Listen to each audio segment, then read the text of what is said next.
ಕಡೆ ಪ್ರವಾಸ ಮಾಡ್ತಿರ್ತಾರೆ, ಟ್ರೈನಾಗ ಕುಂತಿರ್ತಾರೆ. ವಯಸ್ಸೊಂದು ಅಡಗಿಡ್ತಾರೆ ಅವ್ರು. ಬಾಕಿ ಎಲ್ಲ ಕರೆಕ್ಟ್ ಹೇಳ್ತಿರ್ತಾರೆ. ಹೆಣ್ಮಕ್ಳು ವಯಸ್ಸೊಂದು ಅಡಗಿಡ್ತಾರೆ. ಗಿರ್ಜಮ್ಮ ಇವತ್ತು ನನ್ನ ಬರ್ತಡೇ ಅಂತಾರೆ. ಎಷ್ಟು ಅಂದ್ಕೊಳ್ಳಿ ಸುಮ್ಮನೆ ಕುಂತು ಬಿಡ್ತಾರೆ, ಏನೂ ಹೇಳೋದಿಲ್ಲ. ವಯಸ್ಸೊಂದು ಅಡಗಿ ಇಡ್ತಾರೆ ಅವ್ರು. 3 ಮಂದಿ ಹೆಣ್ಮಕ್ಳು ತನ್ನ ವಯಸ್ಸು ಕೇಳ್ತಾರೆ. ನಿಮ್ಗೆ ಎಷ್ಟು ವಯಸ್ಸು ರೀ? ಅವ್ರು 60 ಇರ್ತೈತಿ ರೀ, 40 ಹೇಳ್ಬಿಡ್ತಾರೆ. ಇನ್ನೊಬ್ಬರ್ದು 40 ಇರ್ತೈತಿ, 30 ಹೇಳ್ಬಿಡ್ತಾರೆ. ಇನ್ನೊಬ್ಬರು 30 ಇರ್ತೈತಿ, ಏನಿಲ್ಲ 20 ಹೇಳ್ಬಿಡ್ತಾರೆ. ಇದನ್ನ ಕೇಳ್ಕೊಂಡು ಒಬ್ಬ ಮ್ಯಾಲಿಂದ ಚಕ್ರ ಬಿದ್ದು ತೆಳಗ್ ಬಿದ್ದು ಬಿಡ್ತಾರೆ.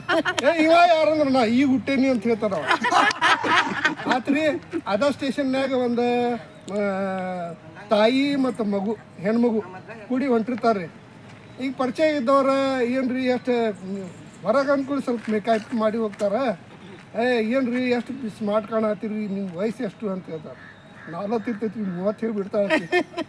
ಆಮೇಲೆ ಸ್ವಲ್ಪ ಮುಂದೋದ್ರಿ ಇನ್ನೊಬ್ಬರು ಎಷ್ಟು ಚಂದ ಕಾಣತ್ತೀರಿ, ಮದುಮಂಗಿ ಕಣ್ಣಾಗ ಕಾಣತ್ತೀರಿ, ವಯಸ್ಸು ಎಷ್ಟು ಅಂತ ಹೇಳ್ತಾರೆ. 30 ಹೇಳ್ಬಿಡ್ತಾರೆ. ಆಮೇಲೆ ಇದು ಹುಡುಗಿ ಆ ಮಗಳಿಗೆ ಇದಾಗ್ಬಿಡ್ತೈತ್ರಿ. ಬರ್ತಾ ನನ್ನ ಕಡೆ ಬರತ್ತೇವಾದಿ ನೋಡಿ, ಯಾರು ಕೇಳಿದ್ರೆ ಅಟ್ಲೀಸ್ಟ್ ನನಗೆ ನೀನು 9 ತಿಂಗಳು ಇಟ್ಟು ಡಿಫ್ರೆನ್ಸ್ ಇಟ್ಟವ್ರ ನಿಂದು ವಯಸ್ಸು ಹೇಳಂತ ಹೇಳ್ತಾರೆ.